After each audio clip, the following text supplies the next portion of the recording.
pessoal, sejam bem-vindos a mais um vídeo aqui na plataforma Moretti. No canal são apresentados assuntos referentes à engenharia agrícola. Meu nome é Renata de Ferreira Bandeira e sou estudante de agronomia da UFPR. Hoje trarei para vocês um vídeo referente a coletores solares utilizados no sistema de aquecimento de água. Nesse vídeo, iremos tratar de aspectos como componente de coletores solares, os modelos de coletores, a capacidade de rendimento desses coletores, tipos de circulação de água e vantagens de utilizar coletores solares. Um coletor solar é um dispositivo utilizado para capturar a energia do sol e transformá-la em calor utilizável. Quando a luz solar atinge a superfície do coletor solar, a energia é absorvida pelo material absorvente, que aquece o fluido que circula pelo tubo. Esse fluido pode chegar a temperaturas inferiores a 100 graus Celsius, sendo majoritariamente utilizado em residências e comércios. Os principais componentes desses coletores solares são a placa coletora, a tubulação, isolamento térmico, reservatórios de armazenamento, conhecidos também como boilers, bombas circulatórias, controlador de temperatura e a válvula de alívio de pressão. A placa coletora é responsável por capturar a radiação solar e converter em energia térmica para aquecer a água. As placas podem ser feitas de materiais como cobre, alumínio ou aço inoxidável. Em geral, o cobre é um dos materiais mais utilizados devido à sua alta condutividade térmica, resistência à corrosão e durabilidade. Na imagem, nós vemos a placa coletora para piscinas Texon 50. As tubulações são responsáveis por transportar a água ou fluido térmico para ser aquecido na placa condutora e levá-lo ao reservatório de armazenamento. É geralmente feito de materiais resistentes à corrosão, como o cobre, o PPR e o CPVC. Além disso, o cobre é o mais utilizado de todos eles, por conta do seu sistema pressurizador e de termofusão, pois é capaz de suportar altas temperaturas e pressões. Existem diferentes materiais que podem ser utilizados na tubulação para sistema de aquecimento solares, sendo os mais comuns o tubo de cobre, tubo de PEX, tubo de PVC e tubo de aço inoxidável. A escolha do material da tubulação dependerá da aplicação específica, tamanho de instalação, clima e orçamento disponível. É importante considerar fatores como eficiência térmica, resistência à corrosão e durabilidade ao escolher o material de tubulação. O isolamento térmico é um componente importante para coletores solares, pois ajuda a minimizar as perdas de calor e maximizar a eficiência do sistema. Importante em regiões frias ou em dias nublados, onde a quantidade de energia solar disponível pode ser menor. O isolamento térmico pode ser feito de lã mineral, espuma de poliuretano, espuma de poliestireno expandido, conhecido também como EPS, e fibra de vidro. Esses materiais são colocados normalmente em volta do absorvedor e dos tubos coletores solares, para evitar a perda de calor por condução. A imagem mostrada é de uma espuma de poliestireno expandido, conhecido também como EPS. Os reservatórios térmicos são projetados para manter a temperatura do fluido armazenado por longos períodos, com perdas mínimas de calor para o ambiente. Para alcançar isso, a maioria dos reservatórios térmicos é equipada com isolamento térmico de alta qualidade. O isolamento reduz as perdas de calor para o ambiente, garantindo que o fluido armazenado permaneça a uma temperatura elevada para uso posterior. O volume é um dos principais aspectos a serem determinados pelos coletores solares, sendo calculado em relação à necessidade de água quente, assim como iremos ver posteriormente. Podem ser encontrados dos seguintes tipos de reservatórios: abertos e fechados. Os reservatórios abertos são um sistema no qual a água é aquecida diretamente por uma fonte de calor, como um queimador a gás, e armazenada em um tanque aberto. A água é geralmente usada para aplicações de água quente sanitária, como chuveiros e torneiras. O tanque aberto é conectado diretamente às tubulações que fornecem água quente para as torneiras e outros pontos de uso, e geralmente é encontrado em instalações residenciais e pequenos estabelecimentos comerciais.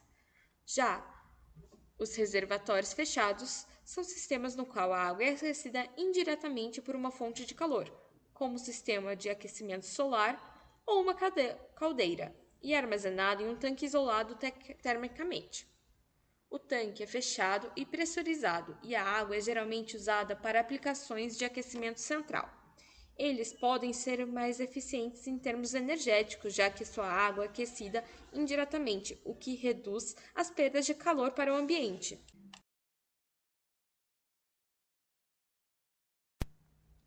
A principal função da bomba circulatória é garantir que o fluido circule continuamente entre o coletor e o armazenamento, para que o calor seja transferido eficientemente. Sem a bomba circulatória, o fluido poderia estagnar e superaquecer no coletor, resultando em danos ao equipamento e a redução da eficiência do sistema. Os tipos de bombas circulatórias podem ser de velocidade fixa e variável, com controladores integrados e movidos a energia solar. As bombas de velocidade variáveis são consideradas mais eficientes, pois ajudam-se a velocidade da bomba de acordo com as condições de operação do sistema. A imagem mostra a bomba circulatória. O controlador de temperatura é geralmente instalado próximo ao armazenamento e está conectado às sondas de temperatura no coletor solar e no reservatório de armazenamento. Ele monitora as temperaturas e usa essas informações para controlar a operação de bomba circulatória, que é ligada quando a temperatura do coletor é maior do que a temperatura do fluido que está armazenado, e desligada quando as temperaturas se igualam. Alguns controladores de temperatura ainda têm recursos adicionais, como a capacidade de monitoramento de velocidade de bomba circulatória, exibindo dados de desempenho e fornecendo proteção contra congelamentos e superaquecimentos do fluido. Válvula de alívio de pressão. É um componente de segurança que garante que a pressão do fluido seja liberada assim que excede o limite de segurança, evitando danos para o equipamento. Ela geralmente é instalada em um local estratégico do sistema, como nas placas coletoras, na tubulação de saída do coletor ou próximo dos reservatórios de armazenamento. E falar agora um pouco sobre os modelos dos coletores. Existem 4 tipos de coletores. O coletor plano, que nada mais é do que os modelos que são comuns, compostos por uma placa coletora plana, um isolamento térmico e uma cobertura de vidro. Podem ser instalados nos telhados e em suportes no chão.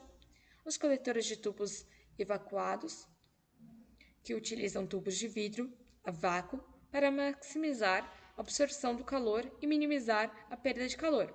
São mais eficientes que os coletores planos, mas também são mais caros.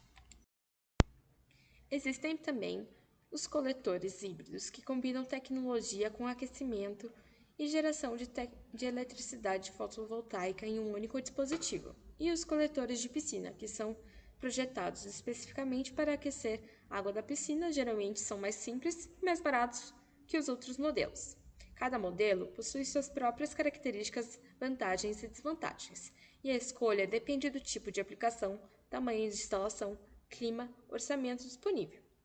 A eficiência de cada um dos coletores poderá ser variável, principalmente pela diferença entre a temperatura da água de entrada e de saída do coletor, podendo ser influenciado pelo posicionamento do coletor, isto é, pela inclinação e direção que é o sistema e como são feitos os dimensionamentos do sistema de coletores solares. Bom, para fazê-los, é necessário levar em consideração fatores como a vazão das peças utilizadas, qual será o tempo e a frequência de uso, a temperatura que será utilizada e a demanda de energia e a irradiação média anual do local. Primeiro, o que nós vamos fazer? É necessário identificar a demanda de água quente. Para isso, será necessário saber o volume total de água quente consumido diariamente. Para calcular, é necessário você ter a soma de vazão dos objetos utilizados, soma do tempo médio de uso dos objetos, a frequência de uso de cada objeto por dia e o número de pessoas residentes no local. Aqui conseguimos demonstrar, exemplificando, como seria. Temos aqui 4 aparelhos, sendo chuveiro com uma vazão de 12 litros por minuto, com 4 pessoas utilizando, e o tempo médio de uso de 15 minutos, tendo frequência por pessoa 2 vezes de uso, totalizando 1.550 litros. Já a banheira tem uma vazão de 18 litros por minuto, 4 pessoas utilizam a mesma e tendo tempo médio de uso 10 minutos e a frequência uma vez por dia, totalizando 720 litros. Já o lavatório, temos 2 vezes de frequência, né? Sendo que a vazão utilizada é de 9 litros por minuto, são 4 pessoas que utilizam, e 5 minutos de tempo médio de uso, totalizando 360 litros. Já a pia de cozinha, 10 litros por minuto, 4 pessoas utilizando por 5 minutos, 3 vezes ao dia, que totalizam 600 litros. No total, são 3.230 litros diários utilizados nesse estabelecimento. Segundo passo, é preciso fazer um cálculo de vazão máxima para saber a vazão total no momento que todos os objetos forem utilizados simultaneamente. Como que fazemos isso? Para calcular a vazão máxima, é necessário fazer o somatório da vazão da água por peça utilizada vezes o número de peças, assim como vemos no nosso exemplo, né? Onde encontramos o chuveiro, a banheira, lavatório e a pia de cozinha novamente, com vazões diferentes, totalizando no fim 177 litros por minuto. É preciso fazer o cálculo do reservatório do sistema central coletivo para saber o tamanho do reservatório térmico específico para aquela edificação. Como fazemos isso? Volume do consumo de água quente diário vezes a temperatura de água consumida menos a temperatura de água fria do local de instalação, divididos pela temperatura de armazenamento da água consumida menos temperatura de água fria do local de instalação. Aqui, como podemos ver no exemplo, são 3.230 litros diários. A temperatura consumida é de 40 graus Celsius. A temperatura de água fria é de 20 graus Celsius. E a temperatura de armazenamento é de 50 graus Celsius. No total, temos 2.153,3 litros diários. Ainda podemos calcular a demanda de energia útil diária para aquecimento da água em kWh dia a partir do volume de água armazenada vezes a massa específica da água vezes o calor específico da água vezes a temperatura de armazenamento menos a temperatura da água fria divididos por 3.600. E dimensionar os painéis coletores, isto é, a área dos painéis em metros quadrados, a partir da energia útil diária necessária para aquecimento da água, dividido pela média anual de radiação solar para o local da instalação, vezes o rendimento de aproveitamento de energia solar por painel. Tipos de circulação de água dos coletores. As circulações podem ser as seguintes: a natural e a circulação forçada. A circulação natural, também conhecida como termosifão, é um sistema onde a água circula naturalmente, impulsionada pela diferença de densidade entre a água fria, que está no coletor solar, e a água quente, que está no reservatório térmico. Nesse tipo de sistema, o reservatório térmico deve ficar acima do coletor solar para que a água quente flutue naturalmente para o topo. É o sistema mais simples, mais econômico e não requer energia elétrica para funcionar. No entanto, é menos eficiente em área de baixa intensidade solar ou em casos onde a distância entre o coletor e o reservatório seja muito grande. Já na circulação forçada, é quando um sistema que possui a água é bombeada do reservatório térmico para o coletor solar e retorna para o reservatório. É um sistema mais complexo e mais caro do que o sistema de circulação natural, pois requer uma bomba e um controlador para controlar a circulação da água. No entanto, é mais eficiente e pode ser usado em qualquer tipo de clima, independente da incidência solar e da distância entre o coletor e o reservatório. Vantagens de uso de coletores solares. Os coletores podem fazer com que haja uma redução das tarefas na energia elétrica. Além disso, a energia é gratuita e renovável. A manutenção desse sistema ainda é muito simples e a vida útil é longa. Além disso, há uma valorização de imóveis que possuem esse sistema. E comércios que possuem esse sistema ainda podem valorizar seus negócios por conta de ser sustentável. Obrigada pela atenção e bons estudos. Quaisquer dúvidas, vocês podem entrar em contato comigo a partir do meu telefone ou pelo meu e-mail, disponíveis no vídeo.